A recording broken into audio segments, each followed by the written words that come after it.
प्रिय साथियों, नमस्कार। मैं प्रतिदिन आप सभी के बीच में लाइव आता हूं। लाइव आने का मतलब होता है आपको अवेयर करना, जागरूक करना। जब भी मुझे समय मिलता है मैं आप सभी के बीच में लाइव आकर के रूबरू होता हूं, आप सभी से बातें करता हूं, आप सभी के सवालों के जवाब देता हूं। साथियों, ये जो हमारी विचार की शक्ति है वह कार्य करती है। हमारी जो सोच की क्षमता होती है वह कार्य करती है। सोच की जो शक्ति होती है वह कार्य करती है। हमारे विश्वास की शक्ति जो होती है वह कार्य करती है।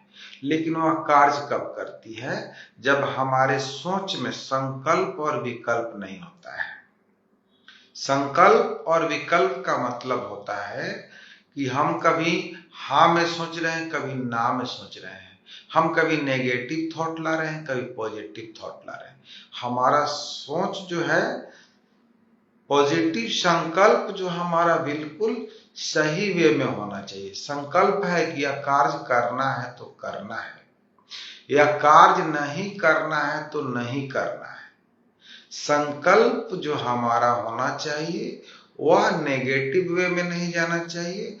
विकल्प नहीं, संकल्प में विकल्प नहीं। संकल्प और विकल्प की मैंने इसलिए बात करी कि संकल्प तो संकल्प, लेकिन विकल्प नहीं। आप विकल्प में क्या सोचते हो? आप सोचते हो होगा, नहीं होगा, क्या करेंगे, कैसे करेंगे, कहीं बुरा हो गया, कहीं अच्छा हो गया। तो आप जो ये सोचोगे ना तो आप कहीं नहीं पहुंचोगे। संकल्प, देखिए, संकल्प करते हैं तो उसमें विकल्प की कोई जरूरत नहीं है। जब हम पॉजिटिव थॉट रखें तो पॉजिटिव, यस मीन्स यस, हाँ मीन्स हाँ। तो साथियों, जब हम अपने विचारों को, अपने विश्वास की शक्ति को, अपने बिलीफ सिस्टम पर, अपने विश्वास पे, अपने विचार पर हम बिल्कुल एग्री रहते हैं और बिल्कुल उस पर हम रिजिड रहते हैं, हम अपने कार्य पे, हम अपने मिशन पे, अपने एम पे, लक्ष्य पर जब हम अपना बिल्कुल अपने ध्यान को केंद्रित करते हैं और अपनी सारी ऊर्जा, सारी शक्ति, तन मन धन सब कुछ लगा देते हैं, पूरी तरह सेक्रीफाइस कर देते हैं, तो वह कार्य रूप लेता है और वह जो ड्रीम्स जो होता है ना, वह सपना हकीकत में बदल जाता है। तो साथियों, ऐसा नहीं है कि आप कुछ सोचो, अभी सोचो यस, फिर सोचो no, yes no yes no, तो वह कुछ भी नहीं होगा, वह आप फेलियर कर जाओगे। तो हमें जो है ना, जो करना है उसको करना है। मीन्स मीन्स यस, हाँ मतलब हाँ, नो नहीं। तो हम जो बात कर रहे हैं, आप सभी हनुमान चालीसा पढ़ते हैं, लेकिन हनुमान चालीसा को आप एक टूल्स की तरह यूज करते हैं। आप जैसे रास्ते से गुजर रहे हो, सुनसान रास्ते में आपको कोई अजीब सी आवाज या किसी झिंगुर की आवाज या किसी जीव जंतु की आवाज सुनाई देती है। सुनसान रास्ते हैं, आप अकेले यात्रा कर रहे हैं, या कोई पेड़ का ऊपर का भाग कटा हुआ है, किसी खजूर का पेड़, तार का पेड़, या कोई भी ऐसा पेड़ जो आदम कद हो, आदमी की इतना बराबर रहता है, उसका सर गायब है। तो आप सोचते हैं कोई भूत खड़ा है, तो आप क्या करते हैं? जोर जोर से हनुमान चालीसा गुनगुनाने लगते हैं। जोर जोर से हनुमान चालीसा गुनगुनाने लगते हैं। आप एक टूल्स की तरह इस्तेमाल करते हैं। हनुमान चालीसा को अपना पढ़ते हैं, ना समझते हैं, ना जीवन में उतारते हैं। कोई भी पुस्तक, कोई भी ग्रंथ, वह लिखी गई है जीवन में उतारने के लिए। पढ़ना है और उसको अपने जीवन में यानी आचरण में भी लाना है। आप पढ़ रहे हो कि चोरी नहीं करना है, बेविचार नहीं करना है, लोभ नहीं करना है, लालच नहीं करना है, हमें दूसरे की तरफ बुरी निगाहों से नहीं देखना है। लेकिन आप किताब में पढ़ रहे हो लेकिन अपने आचरण में नहीं ला रहे हो, तो वह किताब की बातें, ग्रंथ की बातें ग्रंथ में ही रह जाएगी। सभी ग्रंथ तो अच्छी बातें करती हैं और सभी लोग पढ़ रहे हैं, खूब धर्म कर्म कर रहे हैं, खूब जो है ना पवित्र तीर्थ स्थलों का भ्रमण कर रहे हैं, लेकिन वे पहुंचते कहीं नहीं। इस बात को कबीरदास जी ने कहा जो है ना, कि जिस तरह कोल्हू का बैल है ना, वह यात्रा बहुत करता है, यानी कोल्हू का बैल जो है ना, एक चारों तरफ घूमता है 24 घंटा। जब वो तेल की पेराई करता है तो वह घूमता है रात दिन, लेकिन वह पहुंचता कहीं नहीं है। रात दिन चलता है लेकिन पहुंचता नहीं। वैसे ही लोग हैं, यात्रा बहुत करते हैं, अयोध्या जाएंगे, महाकुंभ जाएंगे, वैष्णो माँ जाएंगे, बहुत सारे तीर्थ स्थल है, जाना चाहिए, जाना बहुत जरूरी है, घूमना बहुत जरूरी है। भारत के पवित्र तीर्थ स्थल है, जाना चाहिए, घूमना चाहिए, वहां के चीजों के बारे में, वहां के इतिहास के बारे में, इस सब चीज के बारे में जानना चाहिए। ये हमें बहुत ही जरूरी है। हमें मानसिक शांति भी मिलती है और घूमने से हमें छुट्टियां भी का फायदा भी हम उठाते हैं और हम वहां के जुड़े हुए इतिहासों से अपने आप को लाभान्वित भी होते हैं। लेकिन असली जो चेतना की बात है, हम चेतना और चैतन्य की बात कर रहे हैं। कबीर दास ने भी कहा है और बहुत सारे ऋषि मुनि संत ने कहा है कि वस्तुतः कोल्हू का बैल जो है ना, रात दिन चलता है लेकिन पहुंचता नहीं है। हम सभी जगह घूम करके, सभी तीर्थ स्थलों तक घूम करके भी हम अपने आप तक ही नहीं पहुंच पाते हैं। इसमें मलुका दास जी कह रहे हैं, संत मलुक दास जी कह रहे हैं, जंगल जंगल ढूंढ रहा है मिर्ग अपनी कस्तूरी को, जंगल जंगल ढूंढ रहा है मिर्ग अपने कस्तूरी को, कितना मुश्किल है तय करना खुद से खुद की दूरी को। अपने अंदर की दूरी को कितना तय करने में समय लगता है, कितना मुश्किल है कि हमें अपने आप को ही हम नहीं जान पाते, हम अपने चेतना स्वरूप को ही नहीं जान पाते हैं। गुरु का कार्य क्या करता है? गुरु कार्य करता है कि ज्ञान आपके अंदर है लेकिन वह प्रकाशित नहीं है। दीपक में तेल है, बाती भी है, लेकिन उसमें माचिस जलाने वाला कोई चाहिए ना, ताकि वह जल सके, प्रकाशित कर सके। तो आपके अंदर सब कुछ भरा पड़ा है, लेकिन गुरु जो है उसमें माचिस लगाने का, जलाने का, प्रज्वलित करने का काम करता है। तब आप जो है ना क्या होते हैं? प्रकाशमान होते हैं। तो ज्ञान है सभी के अंदर, चेतना सभी के अंदर है, परमात्मा भी सभी के अंदर है, ईश्वर सभी के अंदर है, बल्कि वस्तुतः आप ही ईश्वर हो, लेकिन आप अपने बारे में जानते नहीं हो। गुरु वही जो है ना जनाने का काम करता है। इसीलिए गुरु का स्थान जो है ना ईश्वर से, परमात्मा से भी ऊपर दिया गया है। गुरु गोविंद दो खड़े, काको लागू पाए, बलिहारी गुरु आप गोविंद दियो बताए। तो गुरु जो होता है ना गोविंद से दर्शन कराता है, आत्म साक्षात्कार का कार्य जो है ना गुरु ही कराता है। आपने देखा होगा तमसोमा ज्योतिर्गमय, अंधकार से प्रकाश की ओर। आपको रोशनी से, अंधकार से प्रकाश में जाने का मतलब क्या है? अज्ञान से, अज्ञानता से प्रकाश की तरफ जाना। जब आपका ज्ञान मिटता है तो आप जो है ना प्रकाशित होते हैं। तो आपके अंदर जो है ना वह सब कुछ है, सिर्फ गुरु उसको प्रकाशित करता है। तो साथियों, आप हनुमान चालीसा या किसी भी धर्म शास्त्र को एक टूल्स की तरह इस्तेमाल मत करो। उसका इस्तेमाल आप अपने जीवन को, अपने आचरण को और अपने चेतना को प्रज्वलित करने के लिए करो।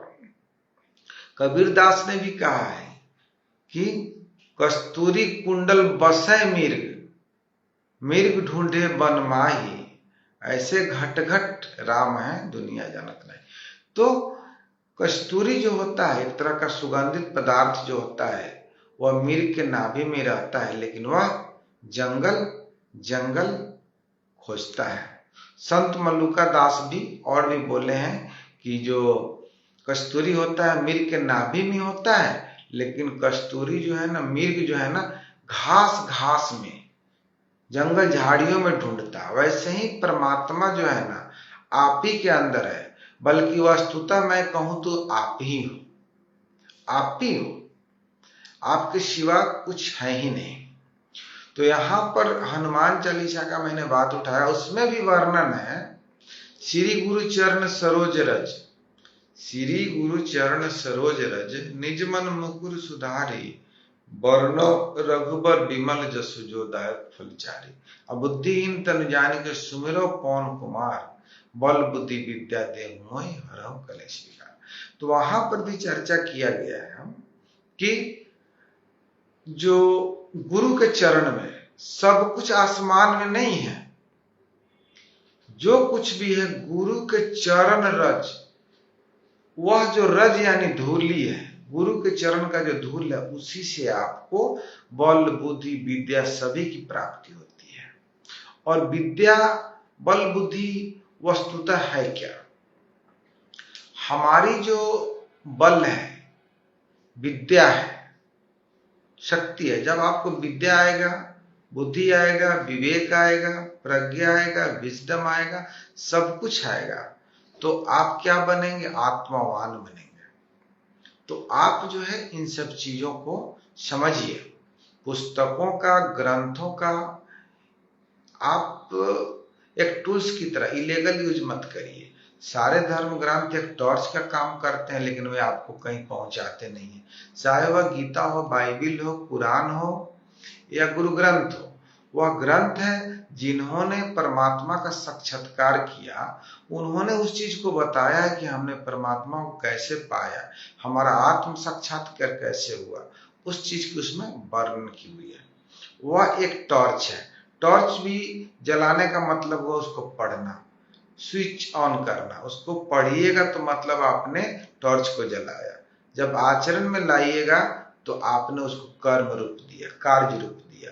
अब आपको टॉर्च मिल गया, टॉर्च जलाएंगे नहीं तो अज्ञान रूपी अंधकार नहीं भागेगा। मान लिया आपने टॉर्च जलाया, लेकिन उसकी रोशनी में आपको यात्रा स्वयं करना होगा, आपको खुद ही चलना पड़ेगा। तो आपको कोई हिमालय पे, कोई कैलाश पे नहीं जाना है। ज्ञान मार्ग है, ज्ञान मार्ग से आप जो है ना आत्म साक्षात करके परमात्मा को जान जाएंगे। ज्ञान जब समाप्त हो जाती है तो भक्ति की जन्म होती है। चलते चलते जब आप थक जाते हैं तो आप समर्पण कर देते हैं, तो आपको जो है भक्ति, प्रेम और भक्ति जगती है। तो प्रेम और भक्ति से जो है ना आपको परमात्मा की प्राप्ति हो जाती है। ज्ञान मार्ग से चलने वालों की बात कर रहा हूं। ज्ञान मार्ग से भक्ति प्रेम की प्राप्ति होती है, वहां भी आप परमात्मा को पाते हैं। ज्ञान मार्ग से आत्म साक्षात्कार होता है, आप खुद ही जानते हैं। भक्ति मार्ग से, भक्ति मार्ग से जो भक्त चलता है वह परमात्मा पर समर्पित होता है। मतलब जाहे विधि राखे राम ताई विधि रहिए, सीताराम सीताराम कहिए, जाहे विधि राखे राम ताई विधि रखी। तुम दिम वस्तु गोविंद तुभ्य में समर्पित, तेरा दिया हुआ तुझको समर्पित। वहां पर जब भक्त जाता है तो परमात्मा में समर्पित हो जाता है, और समर्पित होने के बाद उसमें ज्ञान का भी प्रस्फुटन हो जाता है। क्योंकि वह दोनों, ज्ञान मार्ग से चलेंगे तो भक्ति का जन्म होगा, भक्ति मार्ग से चलेंगे तो जब भक्ति में आप पर परमात्मा कृपा होगी, गुरु कृपा होगी, तो आपको ज्ञान भी बिना पढ़े आप ब्रह्म ज्ञान को प्राप्त हो जाएंगे। और इसमें आपको सबसे दोनों जगह आपको समर्पण ही करना होगा। समर्पण के बिना अध्यात्म मार्ग में आपको मुक्ति मिल ही नहीं सकती है। तो साथियों, कहा गया है कि भक्ति मार्ग कहता है तुम दिम वस्तु गोविंद तुभ्य में, तेरा दिया हुआ तुझको समर्पण। ज्ञान मार्ग वाला क्या कहता है? वह साधना करेगा, तप करेगा, ध्यान करेगा, कुंडलिनी जगाएगा, अपना सातों चक्र को एक्टिव करेगा, वो विभिन्न मार्गों से चलेगा।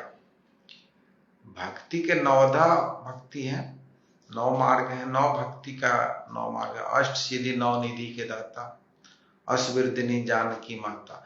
जानकी माता का मतलब क्या है ना? जानकी माता फेमिनिन, वह जो फेमिनिन है, जो शक्ति है। शक्ति क्या है? शिव और शक्ति। तो शक्ति है ना, आपको ब्रह्मा को कहां शक्ति मिलती है? सरस्वती से। विष्णु को कहां शक्ति मिलती है? लक्ष्मी से। शिव को कहां से शक्ति मिलती है? पार्वती से। तो एक केंद्र है, जड़ चेतन, रूप और रूप, आपका साकार निराकार, सभी वही है। सभी में उसने अपने आप को विस्तृत किया है, वही बना है। वही चोर बना, वही सिपाही बना, वही शेर बना है, वही मिर्ग बना है, वही हिरन बना है, वही आपका चूहा बना है, वही बिल्ली बना, वह खेल खेल रहा है। वह परमात्मा अपने को विस्तार किया है। आप उसको नहीं, ये नहीं सोचना कि कोई पापी है, कोई हत्यारा है तो उसको परमात्मा हवा देना और ऑक्सीजन देना बंद कर देता है, उसकी धूप की रोशनी में कटौती कर देता है, उसका जमीन छीन लेता है, ऐसा कुछ नहीं करता है, क्योंकि वही है जड़ चेतन, निराकार आकार साकार सभी में वही है। लेकिन जब हम अपने विचार को बिल्कुल संकल्प विकल्प से हटा करके संकल्प तो संकल्प यस मीन्स यस पे काम करेंगे तो काम करेगा। बिलीफ सिस्टम, विश्वास की शक्ति भी काम करती है, लेकिन आपका विश्वास जो है ना दृढ़ होना चाहिए ना। सवाल यहाँ निष्ठा की आती है, दृढ़ निष्ठा, दृढ़ कर्तव्य, दृढ़ सोच, सब कुछ दृढ़ता आएगी तभी आप जो है ना उस मार्ग को, चाहे उस मंजिल को फतह कर पाएंगे। नहीं तो छोटे बच्चों की तरह कहा गया कि छोटे बच्चों की तरह हो जाने पर परमात्मा मिलता है। छोटे बच्चों की तरह समझने मेरे बात को, छोटे बच्चों जैसा बिल्कुल नहीं, छोटे बच्चे जैसा। बच्चा जो छोटा होता है विचारहीन होता है, वह अभी उसका मन चंचल है, कभी चॉकलेट पे भागेगा, कभी बिस्किट पे भागेगा, कभी आपको अन्य अन्य चीजों पे भागेगा, कभी इसको ही खिलाना चाहिए, कभी उसको खिलाना चाहिए। लेकिन जब आप अपने आप को मैच्योर हो जाते हैं और सारे दुनिया को कष्टों को झेल करके सुख दुख को पार करके जब मैच्योर होते हैं, परिपक्व होते हैं, और वहां से जो निर्विचार की बीज से यात्रा होती है, फूल बनती है, फिर आपको फिर जाकर के वह फिर बीज बनती है, वर्तुल है, चक्र चलता है। छोटे बच्चों से यात्रा करके निर्विचार होकर के फिर वृद्धा होकर के वैसा बच्चा बने, मैच्योर, परिपक्व, विचारहीन नहीं, निर्विचार अवस्था को जब उपलब्ध होंगे, उस विचार की शक्ति से आपकी चेतना जागृत होगी और उसमें आपको चैतन्य को पा सकते हैं। जैसे वह सभी में है, जड़ में, चेतन में, रूप में, अरूप में, साकार में, निराकार में, सब में वही है। कहा गया है सर्वम खलविदम ब्रह्म नास्ति किंचन, उसके सिवा कुछ नहीं है। आप में भी वही है, हम में भी वही है, कहीं भी वह बाहर नहीं है, भीतर नहीं है, सभी जगह वही है, पूरे हवाओं में है। आप सोचेंगे परमात्मा का केंद्र कहाँ है, तो आप हवाओं का केंद्र बताओ कहाँ है।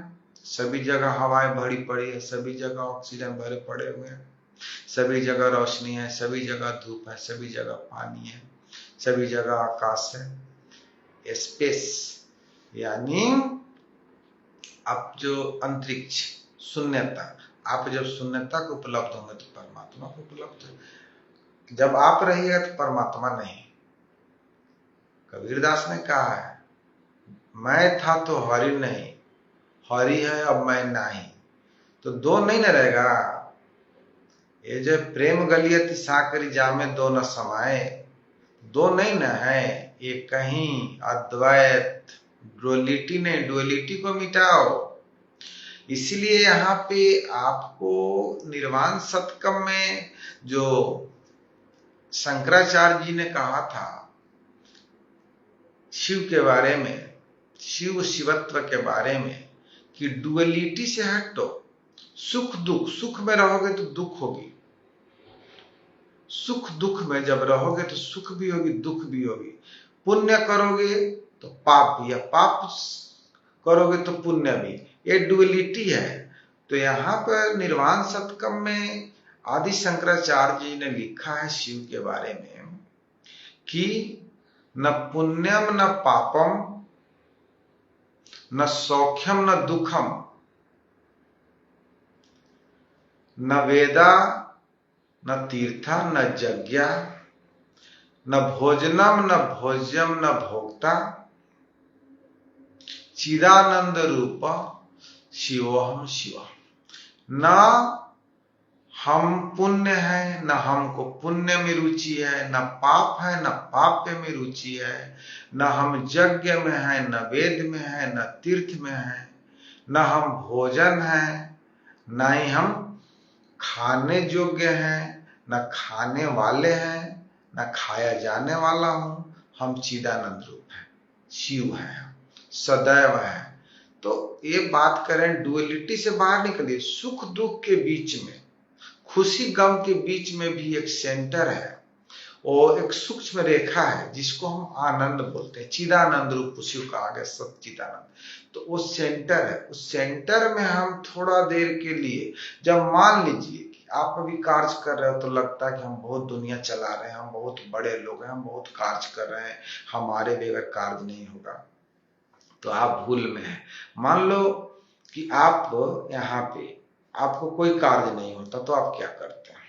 कोई कार्य नहीं रहता, आप पहाड़ रहते, मान लीजिए आप पत्थर रहते, तो आप क्या करते हैं? जैसे अभी संसार में वृक्ष है, बहुत चीजें, वो अपने जगह पे खड़ा रहता है, तो क्या उसका जीवन नहीं चलता है? वह किसी ऑफिस में नहीं जाता है, वह बैंक बैलेंस नहीं रखा है, उसकी कोई अकाउंट नहीं है।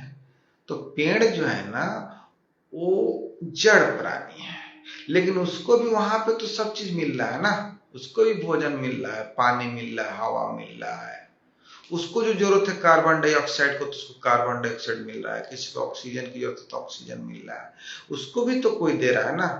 हम अपने बच्चों को देते हैं, परिवार को देते हैं, तो हम अपना जो है ना अहंकार वहां पर अपना रोबदारी दिखाते हैं कि हम खर्चा चलाते हैं, हम तुम्हारा वजन उठाते हैं, हम तुम्हारा भार वहन करते हैं। लेकिन जो हमें चलाता है, जो आपको चलाता है, हम इंडस्ट्री चलाते हैं, फैक्ट्री चलाते हैं, तो हम कहते हैं कि हम बड़े बड़े इंडस्ट्री चलाते हैं, हम मुकेश अंबानी हैं, हम अडानी हैं, हम देश दुनिया चला रहे हैं। लेकिन जो अडानी और अंबानी को भी चला रहा है, वह तो कभी नहीं कहता कि हम तुम्हें चला रहे हैं। आप सोचो उसकी ताकत कि वह अडानी अंबानी को चला रहा है, वो कभी नहीं कहता है कि हम तुम्हें चला रहे हैं। वह परमपिता परमात्मा, वह सर्वशक्तिमान ईश्वर उसको चलाता है, लेकिन कभी इजहार नहीं करता है कि हम तुम्हें चलाते हैं। गॉड इज ऑलमाइटी, ईश्वर सर्वशक्तिमान है और हम सभी उसी सर्वशक्तिमान पिता के संतान हैं। तो हम भी वैसे ही होना चाहिए। और मनुष्य जोनि जो मिला है ना, यह आपको मोक्ष प्राप्ति के लिए, मुक्ति प्राप्ति के लिए, पुनरपि जन्म पुनरपि मरणम, इससे जन्म मृत्यु से मुक्ति के लिए मिला हुआ है। 84 लाख जोनियों को भटकने के बाद इंसान मनुष्य बना है, फिर वहीं भोग विलास सांसारिक सुख में अपने आप के जीवन को बर्बाद करके आप कुछ नहीं पा सकते। इसलिए साथियों, आपके जीवन का लक्ष्य जो है ना, परम शांति, परम आनंद, परमानंद, सच्चिदानंद होना चाहिए। और संसार में आप पाते पाते अंत में पाओगे कि आपने कुछ नहीं पाया। आपको जिस चीज को पाने के लिए भेजा गया तो उसको नहीं पाया। मनुष्य होने का, विवेकशील प्राणी होने का सिर्फ एक ही मतलब है कि आप अपने आप को जानो कि मैं कौन हूं। हमारा लक्ष्य क्या है? आपका लक्ष्य है आत्म साक्षात्कार, आपका लक्ष्य है मोक्ष, आपका लक्ष्य है मुक्ति। इसके सिवाय संसार में कुछ पाने योग्य नहीं है। और आपको जीवन यापन करने के लिए रोटी कपड़ा मकान एक कर्म भूमि है, तो आप कार्य करोगे, ये जरूरी है, ये कार्य करना है। कर्म भूमि पे तो भगवान राम को भी कार्य करना पड़ा, कृष्ण को भी कार्य करना पड़ा, बुद्ध को भी कार्य करना पड़ा, सभी ने कार्य किया। चूंकि ये कर्म भूमि यहाँ काम करना है, तो कुछ कार्य जो होते हैं जीविका के लिए है, पेट पालन के लिए होता है, परिवार के भरण पोषण के लिए होते हैं। और कुछ कार्य गीता में श्री कृष्ण ने निष्काम कर्म भाव कहा। निष्काम कर्म कहा जाता है जिस काम में हमें कोई लाभ हानि का विचार नहीं है, वह कार्य है तप, ध्यान और साधना। तप और ध्यान साधना के माध्यम से आप आत्म साक्षात्कार हो सकता है, परमात्मा मिल सकता है। आप भक्ति मार्ग करो, उस मार्ग पे चलो, ज्ञान मार्ग पे चलो, जिस मार्ग पे चलना है चलो, किसी भी मार्ग से पहुंच सकते हो। एक जगह मोतिहारी सेंटर में आपको जाना है, कोर्ट में जाना है, तो वहां पे सारे क्षेत्र से लोग अलग अलग रास्तों से आते हैं। कोई अदापुर से आता है, कोई आपको पिपरा से जाता है, कोई चकिया से जाता है, कोई अर्रा से आता है, लेकिन हमें जहां पहुंचना होता है उस सेंटर पे ही पहुंचना होता है। विभिन्न मार्ग हो सकते हैं, लेकिन आपका मंजिल होना चाहिए परमपिता परमात्मा। परमात्मा ही लक्ष्य होना चाहिए ना आपका, आपका लक्ष्य परमात्मा होना चाहिए। इस संसार की कोई वस्तु आप नहीं ले जा सकते, मैं भी नहीं ले जा सकता हूं, क्योंकि सिकंदर भी जब नहीं ले जा सकता, जिसको अलेक्जेंडर द ग्रेट कहते हैं, वो भी कुछ नहीं ले सका। वो जब मरा तो अपने हाथों को ताबूत से बाहर रखा। नेपोलियन नहीं ले जा सका, हिटलर नहीं ले जा सका, कोई नहीं ले जा सका है, न ले पाएगा। और यहाँ कोई चौकीदार नहीं है परमात्मा की दी हुई संसाधन को रखवाली करने के लिए। लेकिन वो ऐसी सुविधा बनाया कि खाली हाथ आए हो खाली हाथ जाओगे, खाली हाथ आए हो खाली हाथ जाओगे, खाली हाथ आए हैं खाली हाथ जाएंगे। राजा रंग फकीर एक सिंहासन चढ़ी चला दूजा बंधे जंजीर। लेकिन आप मुक्त हो सकते हो जब आत्म साक्षात्कार हो जाएगा, परमात्मा को पालोगे तो आप जो है ना परमात्मा के राज्य में प्रवेश करोगे, उस सिंहासन पे चढ़ के जाओगे, परमात्मा में विलीन हो जाओगे, उस शून्य से आए उस शून्य में विलीन हो जाओगे, तो आपका जीवन मरण से मुक्ति हो जाएगा, वही मोक्ष है। आपकी सारी इच्छाएं समाप्त हो गई, आप मोक्ष के भागी हो गए। जब तक आपका एक्सपेक्टेशन है, आशा है, उम्मीदें हैं, मोह है, लोगों से वासना है, मांग है, तब तक आपको तो कुछ होने वाला नहीं है। तब तक आप सांसारिकता में रहिए उलझिए, और मकड़ी जो जाल बनाती उसी जाल में फंस के मरती है, वैसे ही आपका जीवन होगा और आपका जीवन मकड़ी के जाल की तरह खत्म हो जाएगा। और फिर आप 84 लाख जोनियों में भटकेंगे, फिर आप मनुष्य जोनी पाएंगे कब? जब आपको 84 लाख जोनियों को फिर पहुंचेंगे, पार करेंगे तब। बहुत भटकने के बाद यह मानव शरीर मिला हुआ है, यह चेतनशील प्राणी है, इसमें विवेक है, बुद्धि है, प्रज्ञा है, सब कुछ है, तब यह मनुष्य बना है। मनुष्य आविष्कार करता है, मनुष्य खोज करता है, मनुष्य ने विज्ञान को इतना आगे बढ़ाया। लेकिन क्या कोई पशु, कोई पेड़ पौधा वृक्ष खोज करता है? क्योंकि वह जड़ है और हम सभी चेतनशील हैं। पेड़ पौधे पत्थर पहाड़ ये सब क्या है? जड़ है, वो भी परमात्मा ही है, उसी का रूप है। हमने बोला ना, अपराधी में और पुलिस में, जज में और जिसको सजा मिला हुआ उसमें, सब में वही है। सर्वम खल विदम ब्रह्म ने नानस्ति किंचन, उसके सिवा कुछ है ही नहीं। मंसूर की जब हत्या की जा रही थी तो मंसूर हत्यारा को भी कहता, मैंने तुम्हें पहचान लिया, तुम वही हो, तुम मुझे धोखा नहीं दे सकते हो, तुम वही हो। वही मतलब क्या? परमात्मा हो, रूप बदल करके मुझे सजा दे रहे हो। तो आपका कोई बुरा कर रहा है तो इसका मतलब ये मत समझना कि तुम्हारा शत्रु है, तुम्हें कष्ट दे रहा है, वो तुम्हारा दुश्मन है, तुम्हें कष्ट दे रहा है। नहीं, वो परमात्मा ही है, लेकिन तुमने जो गलत कर्म किया है, जो कुछ ऐसा आपने कर्म का बंधन बनाया है कि वह उस रूप में तुम्हारा दुश्मन बन करके तुमको पनिशमेंट दे रहा है, सजा दे रहा है। तो विभिन्न रूपों में हमें अपने किए हुए कर्मों का सजा देने के लिए वह विभिन्न रूपों में, हम किसी का गला काटेंगे तो हमारा कोई गला काटेगा, जब हम किसी का पैर काटेंगे तो हम अगले जन्म में हो सकता है लंगड़ा पैदा हो, लुल्ला पैदा हो। हम किसी का आंख भोंक देंगे तो साथियों, तो अगले जन्म में हम अंधा पैदा हो। तो साथियों, हर हाल में, हर परिस्थिति में शुभ की आकांक्षा रखो, मंगल की आकांक्षा रखो। दुश्मन के लिए भी प्रार्थना करो कि वह सुखी रहे, संपन्न रहे, बढ़िया रहे। अपने पड़ोसियों से भी मत जलो, ये भावना निकाल दो, क्योंकि ये जो प्रकृति है ना, रिफ्लेक्ट, जैसे आप किसी पहाड़ या बंगला में किसी को गाली देंगे तो गाली 3 बार जो इको करके आपको लौटती है, रिफ्लेक्ट होती है। जब आप वहां जाओगे और अच्छे शब्दों को प्रयोग करोगे तो अच्छी आवाज आएगी। आप किसी को वहां जाके बुरा गाली देंगे, साला बोलेंगे, तो कई बार वह ध्वनि जो है ना, प्रतिध्वनि जो है लौट करके आपको साला साला साला करके आएगी, इको करके आएगी। और जब हम कहेंगे कि आप बहुत अच्छे हैं तो वहां से आएगी आप बहुत अच्छे हैं, आपके बारे में आएगी। तो ये रिफ्लेक्ट करती है, प्रतिध्वनि होती है, कोई भी चीज रिफ्लेक्ट करती है। न्यूटन के गति का नियम भी करता है, साइंस की बात कर रहा हूं, कि किसी भी क्रिया के बराबर और विपरीत प्रतिक्रिया होती है। जो हम करते हैं उसके बराबर और विपरीत प्रतिक्रिया होती है। तो हम किसी का बुरा करते हैं, उसका ठीक उल्टा हमको होता है। इसलिए इसमें कहा भी गया है कि जो तो के कांटा बोए ताई बोए तो फूल, ताको फूलों के फूल है, वाको है त्रिशूल। जो आपके लिए कांटा बो रहा है उसके लिए फूल बो, तुम्हारा फूल का फूल ही रहेगा, लेकिन जो कांटा बोया उसका 3 सूल, एक कांटा बोया तो उसको 3 कांटे मिलेंगे। तो साथियों, हम आप सभी से उम्मीद करते हैं, आशा करते हैं कि आप सभी, शत्रु तो कोई है ही नहीं, कोई शत्रु है ही नहीं, मित्र भी कोई नहीं है, सभी परमात्मा है। शत्रु है न मित्र है, सभी परमात्मा है। हमारे कर्मों की सजा देने के लिए कोई अपराधी बन करके हम पर हमला करता है, कोई शत्रु बन के साथ आता है, लेकिन वह हमारे कर्मों का बंधन है, कर्मों का फल है। इसलिए साथियों, आपको यदि कष्ट पहुंच रहा था, हो सकता है कि आपने अपने लिए कष्ट के बीज बोए हैं। आम का बीज बोएंगे ना तो वहां बबूल नहीं निकलेगा, आम ही निकलेगा। यदि गुलाब का फूल लगाएंगे ना पौधा, तो गुलाब ही निकलेगा। तो जब आप अच्छा करेंगे तो अच्छा ही। हाँ, हो सकती है कि थोड़े दिनों के लिए, थोड़े समय के लिए आपको परेशानी हो सकती है, लेकिन इसको उतना सीरियस लेने की जरूरत नहीं है। थोड़ी सी परेशानी आती है, धूप छांव तो जीवन में चलते रहता है। इसका मतलब सूरज की सत्ता से हम इनकार नहीं कर सकते हैं। सूरज की सत्ता है, जब बादल छटेंगे तो सूरज दिखेगा। तो आपके जीवन में हम मंगल कामना करते हैं कि सभी का जीवन सुखमय हो, मंगलमय हो, आनंदमय हो, और सभी अध्यात्म की यात्रा पे, ध्यान की यात्रा पे, धर्म की यात्रा पे आगे बढ़े, और सभी के जीवन में परम कल्याण हो। इसी के साथ सभी मित्रों से लेते हैं विदा। धन्यवाद, प्रणाम, शुक्रिया।